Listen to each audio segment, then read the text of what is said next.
आज के इस क्लास में हम माइटोकॉन्ड्रिया पर चर्चा करेंगे। देखिए, तो माइटोकॉन्ड्रिया के बारे में जानेंगे कि माइटोकॉन्ड्रिया की खोज कोलिकर नामक वैज्ञानिक ने सन 1880 में की थी। अल्टमान ने सर्वप्रथम इनका नाम बायोप्लास्ट रखा। बेंडा ने 1897 में इसको माइटोकॉन्ड्रिया नाम दिया। देखिए, तो माइटोकॉन्ड्रिया की खोज सबसे पहले किसने की थी? कोलिकर नामक वैज्ञानिक ने 1880 में की थी, लेकिन इन्होंने उसका कोई नाम नहीं दिया था। कोलिकर ने उनका बस खोज किया था, ना ही उसका कोई फिक्स नाम दिया था। अल्टमान ने इसका अध्ययन कर सबसे पहले बायोप्लास्ट नाम रखा। फिर आगे चलकर 1897 में बेंडा ने क्या किया? इसका नाम माइटोकॉन्ड्रिया रखा। माइटोकॉन्ड्रिया दोहरी झिल्ली से घिरी हुई रचना होती है, जिसकी बाहरी भित्ति सपाट परंतु भीतरी जो झिल्ली होती है वो अंदर की ओर अंगुली की तरह अनेक उभार बनाती है। इन उभारों को क्रिस्टी कहते हैं। अब देखिए, तो जो माइटोकॉन्ड्रिया है तो यह दो झिल्लियों से घिरी होती है। जो बाहरी झिल्ली होती है वो बिल्कुल सपाट होती है, चिकनी होती है, परंतु जो भीतरी झिल्ली होती है वो अंदर की ओर जगह जगह पर मुड़कर अंगुली की तरह अनेक उभार बनाती है। इन प्रत्येक उभारों को क्रिस्टी कहते हैं। क्रिस्टी की सतह पर अनेक रैकेट के समान छोटे छोटे कण लगे होते हैं, जिन्हें ऑक्सीसोम कहते हैं। अब देखिए, तो जो माइटोकॉन्ड्रिया है वो दो झिल्लियों से घिरी हुई, दो अस्तरों से घिरी हुई रचना होती है, जिसकी बाहरी झिल्ली जो होती है वो चिकनी होती है, सपाट होती है, परंतु जो भीतरी झिल्ली होती है वह अंदर की ओर जगह जगह मुड़ करके अंगुली की समान अनेक रचना को बनाने का कार्य करती है।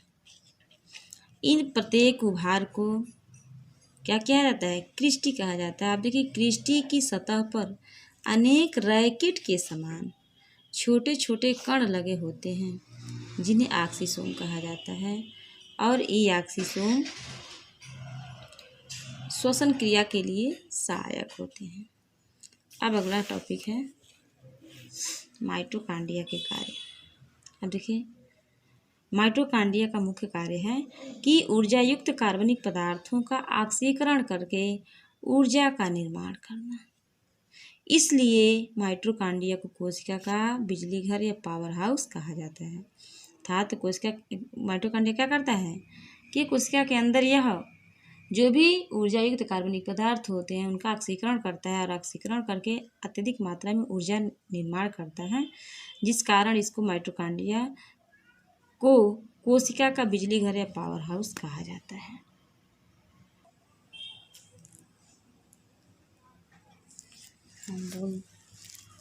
हेलो, ठीक है। तो लवक, अगला आपका टॉपिक है लवक। लवक की खोज हायकेल नामक वैज्ञानिक ने सर्वप्रथम सन 1865 में की थी। लवक कवक, जीवाणु, नीले हरे शैवाल इत्यादि में अनुपस्थित होते हैं, ये केवल पौधे में। देखिए, लवक की खोज सबसे पहले हायकेल नामक वैज्ञानिक ने सर्वप्रथम 1865 में की थी। लवक जो होता है वह कवक, जीवाणु, नीले हरे शैवाल आदि में अनुपस्थित होता है। ये केवल पौधों में पाए जाते हैं। जो लवक होते हैं केवल किस में पाए जाते हैं? पौधों में पाए जाते हैं। अब देखिए, लवक जो होते हैं वो निम्नलिखित 3 प्रकार के होते हैं। पहला है हरित लवक, क्लोरोप्लास्ट। दूसरा है अवर्णी लवक, ल्यूकोप्लास्ट। तीसरा है वर्णी लवक, क्रोमोप्लास्ट। अब सबसे पहले हम हरित लवक या क्लोरोप्लास्ट के बारे में जानेंगे। देखिए, ये हरे रंग के होते हैं क्योंकि इनके अंदर एक हरे रंग का पदार्थ क्लोरोफिल या पर्णहरिम होता है। इसी कारण पौधों की पत्तियां व कुछ अन्य भाग हरे दिखाई पड़ते हैं। ये प्रकाश संश्लेषण में भाग लेते हैं। देखिए, तो जो हरित लवक होते हैं ये हरे रंग के होते हैं क्योंकि इनके अंदर एक हरे रंग का पदार्थ क्लोरोफिल या पर्णहरिम उपस्थित होता है। इसी कारण पौधों के जिस भी भागों में पाए जाते हैं उनकी वे भाग चाहे पत्तियां हों चाहे उनके अन्य भाग हों हरे रंग के दिखाई देते हैं। ये मुख्य रूप से अर्थात प्रकाश संश्लेषण क्या कर हरित लवक प्रकाश संश्लेषण क्रिया में क्या करते हैं, भाग लेते हैं, जिसके सहायता से पौधे क्या करते हैं, भोजन बनाने का कार्य करते हैं। अगला है अवर्णी लवक ल्यूकोप्लास्ट। ये रंगहीन लवक होते हैं, अर्थात ये इनका अपना कोई रंग नहीं होता और पौधों के उन भागों की कोशिकाओं में पाए जाते हैं जो प्रकाश से वंचित रहती हैं। देखिए, तो ये रंगहीन होते हैं, अर्थात इनका कोई अपना रंग नहीं होता है और ये पौधों के उन भागों की कोशिकाओं में पाए जाते हैं जो प्रकाश से वंचित रहते हैं, अर्थात जहाँ प्रकाश नहीं पहुँच पाता। ये मुख्य रूप से स्टार्च के रूप में भोजन का संग्रह करते हैं, अर्थात पौधे जब प्रकाश संश्लेषण क्रिया करके जो भी भोजन बनाते हैं तो उनका तो कुछ अंशों क्या करते हैं, अपने पोषण के लिए परिवर्धन के लिए प्रयोग कर लेते हैं, लेकिन बचा जो भी भोजन होता है उसको इस स्टार्च के रूप में क्या करते हैं, संग्रह करने का, संचित करने का। तो ये मुख्य रूप से क्या करते हैं, भोजन को संचित करने का कार्य करते हैं।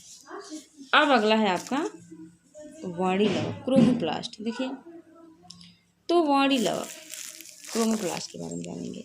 देखिए, ये रंगीन लवक होते हैं, अर्थात इनका अपना रंग होता है जो प्रायः लाल, पीले, नारंगी रंग के होते हैं। अर्थात जो वर्णी लवक होते हैं, क्रोमोप्लास्ट होते हैं, ये रंगीन होते हैं और ये प्रायः पीले, लाल, नारंगी रंग के होते हैं। ये पौधों के रंगीन भागों जैसे पुष्पों की पंखुड़ियों तथा फलों की भित्ति में पाए जाते हैं। देखिए, जो वर्णी लवक होते हैं वो रंगीन होते हैं, ये प्रायः लाल, पीले, नारंगी रंग के होते हैं। इसी कारण ये पौधों के रंगीन भागों में जैसे पुष्प की पंखुड़ियाँ तथा फलों की भित्तियों में पाए जाते हैं। ये मुख्य रूप से पुष्पों में आकर्षण पैदा कर परागण क्रिया में सहायक होते हैं।